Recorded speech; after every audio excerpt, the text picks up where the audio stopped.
रख हौसला ओ मंजर भी आएगा।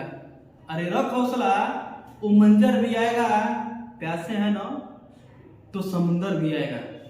रख हौसला ओ मंजर भी आएगा, प्यासे के पास चलकर कुछ समंदर भी आएगा। अरे वर्दी भी मिलेगी, वर्दी भी मिलेगी, अब मिलने का बहुत मजा भी आएगा। लेकिन उसी तरीके से प्रयास करते रहिए, मेहनत करते रहिए। आज अगर आप 10 पे हैं तो कल 15 पे जाएंगे, अगर 15 पर हैं तो आप 70 पे जाएंगे। इसी तरीके से करते करते आप सिलेक्शन भी ले जाएंगे, ठीक है ना। तो हम लोग आज देखने वाले हैं स्वर तंत्रियों के आधार पर, ठीक है ना। स्वर तंत्रियों के आधार पर, स्वर तंत्री का मतलब क्या होता है? जो हमारा यहाँ पे विक्स की गोली लो खिचखिच दूर करो वाला आता है ना, एड देखे होंगे आप लोग। तो यहाँ पे जो हमारी तंत्रिका लगी जो रहती है, जिसको हम लोग बोलते हैं, जो टोन हमारे पूरे मुख से निकलता है, उसी को तंत्रिका कहा गया, ठीक है ना। तो वर्णों का वर्गीकरण इसके आधार पर। तो देखिए यहाँ पर है आपका, इसको दो भागों में बांटा गया है, ठीक है ना। ये पहला इसका भाग है और ये दूसरा भाग है। देखिए तो वर्णों का वर्गीकरण अगर करेंगे तो एक आएगा घोषत्व के आधार पर और दूसरा आएगा आपका प्राणत्व के आधार पर। घोषत्व के आधार पर और प्राणत्व के आधार पर। तो ये बताइए, घोषत्व के आधार का मतलब ये होगा जो हम लोग घोष करते हैं, ठीक है ना।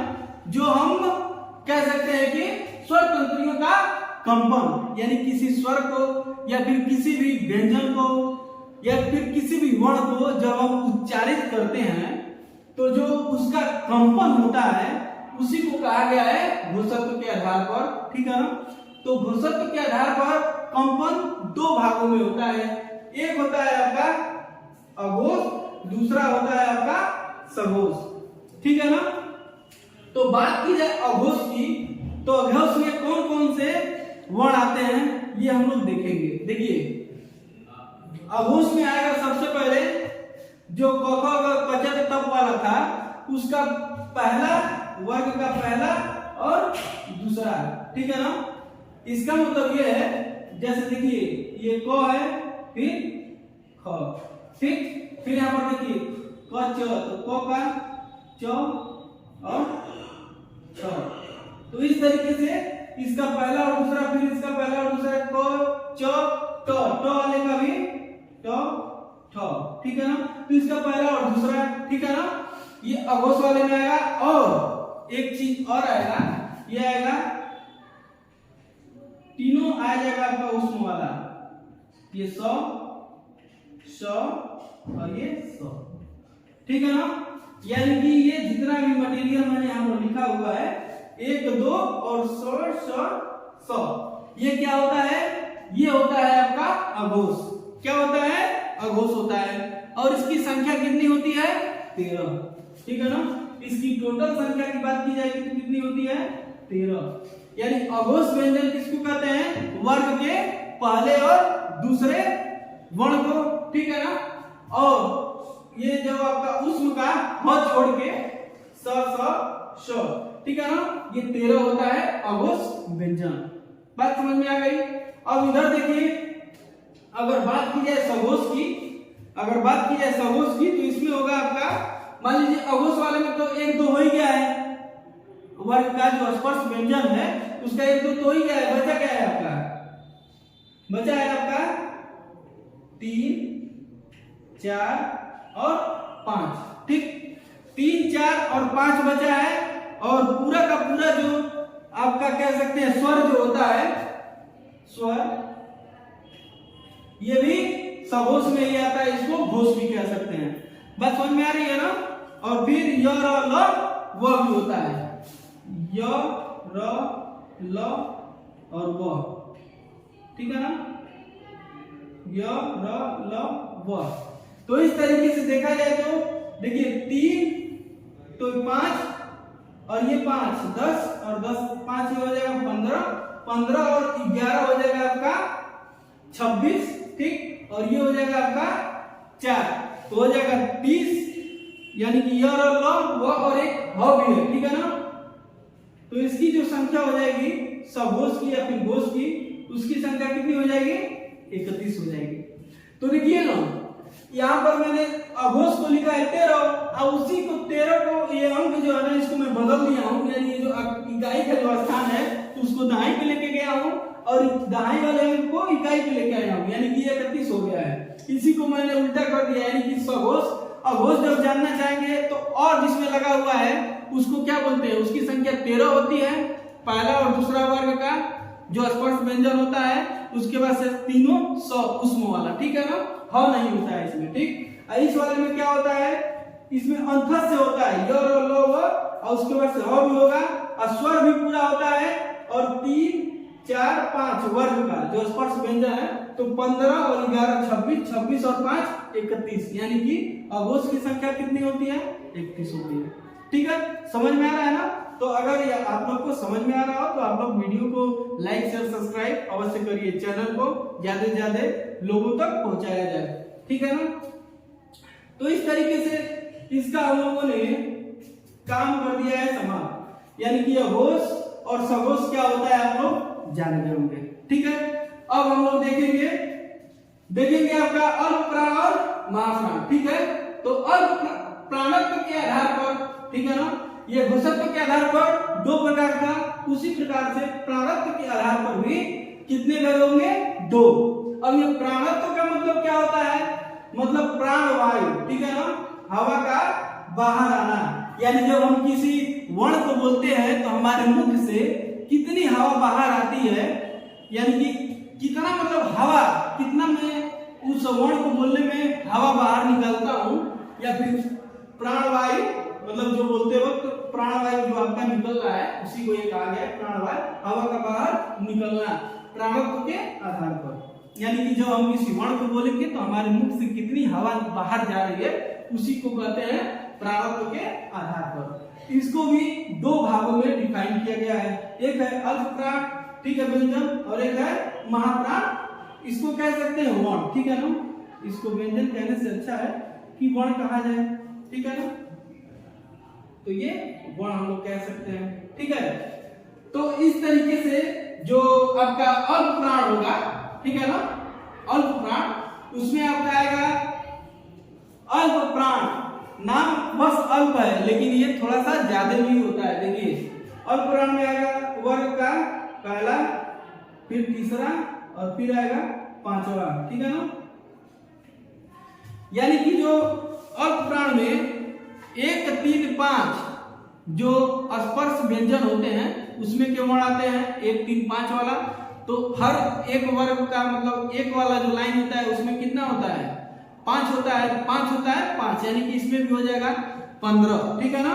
तो 1 3 5 और इसमें भी होगा, अल्प प्राण में भी पूरा का पूरा क्या होगा स्वर, और इसमें भी आएगा आपका य र ल और व।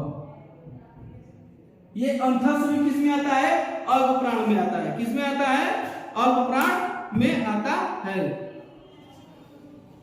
यानी कि देखिए जब हम अल्प प्राण देखिए बोलते हैं ना क, फिर ग बोलते हैं तो थोड़ा सा आवाज थोड़ा सा कम आता है, फिर देखिए प्राण क्या आता है कम आता है, देखिए क, ख में ज्यादा आ रहा है, फिर देखिए ग, तो धीरा मतलब आवाज क्या आ रहा है उसमें से जो हम आवाज बोल रहे हैं उससे वायु थोड़ा सा कम निकल रहा है। मेरे कहने का मतलब बस ये है, यानी कि जब देखिए अंथस से जब बोलते हैं तो य र ल व, यानी कि आवाज क्या है हमारी साउंड जो है ये प्राणवायु हवा का जो बाहर आना है वो थोड़ा सा कम निकल रहा है, तो इसीलिए इसको अल्प प्राण कहा गया, यानी कि वायु कम से कम बाहर आती है जब हम इन वर्णों को उच्चारित करते हैं, इसका मतलब ये है।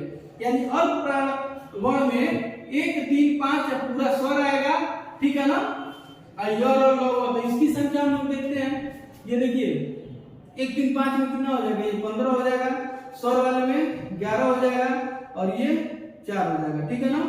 तो ये देखिए 11 और 4 हो जाएगा 15, ठीक है ना, 15 और 15 कितना होगा 30 हो जाएगा। देखिए ये 15 और 11 और ये 4 कितना हो गया 30।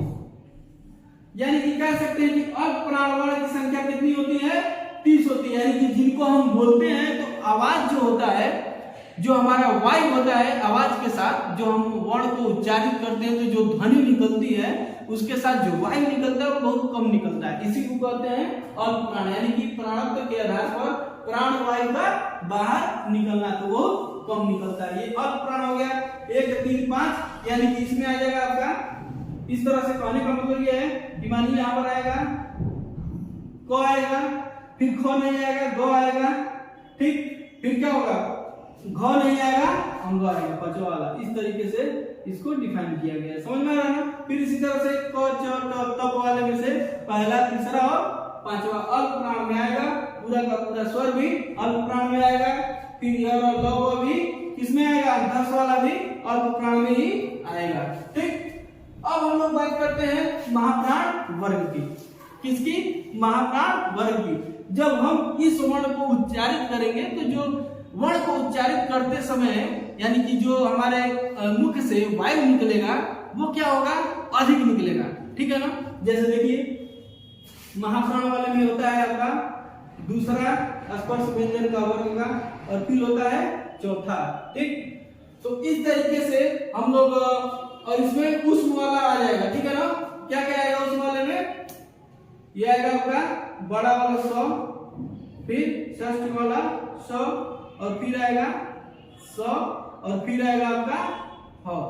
यानी देखिए 100 को जब हम बोलते हैं श तो हवा खूब ज्यादा निकला ना, बोलते हैं इसको श, ये भी हवा निकला ना, इसको बोलते हैं स, ये भी हवा निकला ना, और ह देखिए ह पूरा लग रहा है कि हवा हमारा मुंह से बाहर आ गया। यानी कि प्राण तत्व के आधार पर ये हवा का बाहर आना, प्राण वायु का बाहर आना, यानी किसी वर्ण को बोल रहे हैं तो हमारा वर्ण से जो हवा निकल रहा है उसको बोलने में, उसी को कहते हैं महाप्राण। महाप्राण को जब हम बोलते हैं, जैसे मान लीजिए ख, ठीक है, तो वर्ण का दूसरा और चौथा बोला हम तो ख हो जाएगा, ग नहीं होगा, घ होगा। तो घ बोलिए ना, ख लग रहा है कि पूरा हवा बाहर आ जाएगा वर्ण के साथ ही।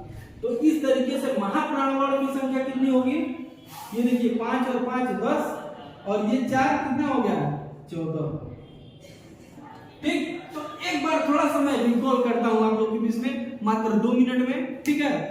आइए देखिए, कह रहा है कि स्वर तंत्रियों के आधार पर वर्णों का वर्गीकरण, इसको 2 भागों में बांटा गया है। पहला होता है घोषत्व के आधार पर, दूसरा होता है आपका प्राणत्व के आधार पर, ठीक है ना। तो घोषत्व के आधार पर भी 2 भाग हैं, कौन कौन, अघोष व्यंजन और सघोष व्यंजन, इसको घोष भी कहते हैं।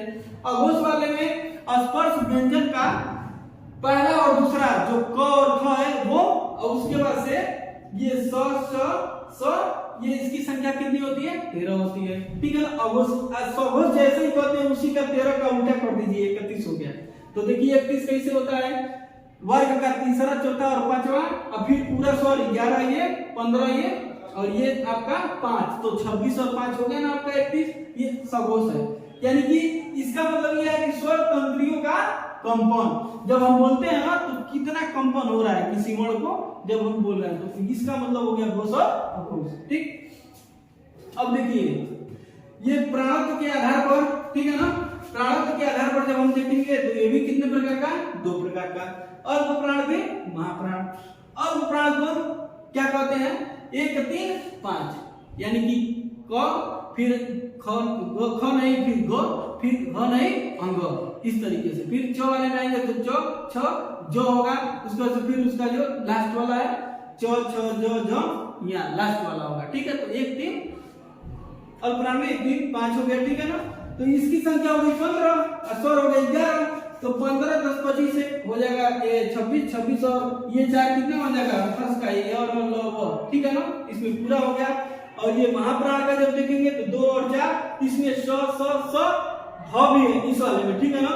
अब देखिए एक और उसमें वाला होगा, देखिए इसमें समझिए तो अघोष वाले में स ह नहीं है, लेकिन इस वाले में ह है, इस वाले में, किसमें, महाप्राण में। लेकिन इसको थोड़ा सा कंफ्यूजन आप लोग दूर कर लीजिएगा, इसमें ह नहीं है, ठीक है ना। इस वाले में ह, सघोष वाले में ह है, इस वाले में ह नहीं है। तो इस प्रकार से वर्णों का जो स्वर तंत्रियों के आधार पर कंपन था, इसको भी बहुत ही बेहतर तरीके से हमने समझाने का प्रयास किया और बहुत ही शानदार कंटेंट आप लोग के बीच प्रस्तुत करने का हम लोग काम कर रहे हैं। हमारी टीम, पूरी टीम अच्छे तरीके से आप तक एक से बढ़कर एक जो पेपर में पूछे जाते हैं उस तरीके के उसको मद्देनजर रखते हुए हम लोग ये काम को शुरू किया हुआ है। अगर आपको और बढ़िया से समझना हो या फिर चीजों को जानना हो तो आप लोग ऑफलाइन क्लास भी हमारा चलता है हमारी संस्था का, तो वहां पर भी आप लोग आइए और बेहतर तरीके से अपने जो डाउट्स है उसको भी क्लियर करने का वहां पर क्लास रखा जाता है, ठीक है ना। तो एक वीडियो और आएगा जिसमें कि स्वर और व्यंजन यानी वर्ण कहां से उच्चारण करते हैं, कौन कंठ से बोला जाता है, कौन तालव्य है, कौन सी ध्वनि आपकी मूर्धा से बोली जाती है। तो इस तरीके से एक वीडियो और आएगा और आप लोग कभी हम लोग धमाल मचाएंगे, ये तो पक्का है।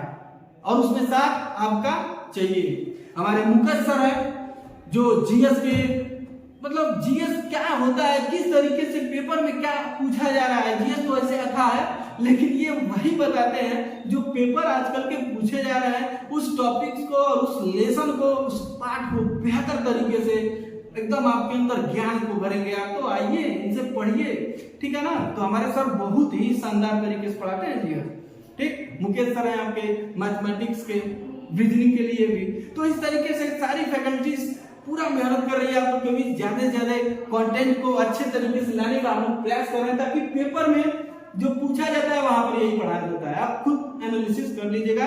तो आज के लिए मेरे साथी बस इतना ही। चैनल को लाइक शेयर सब्सक्राइब अवश्य करिए। जय हिंद।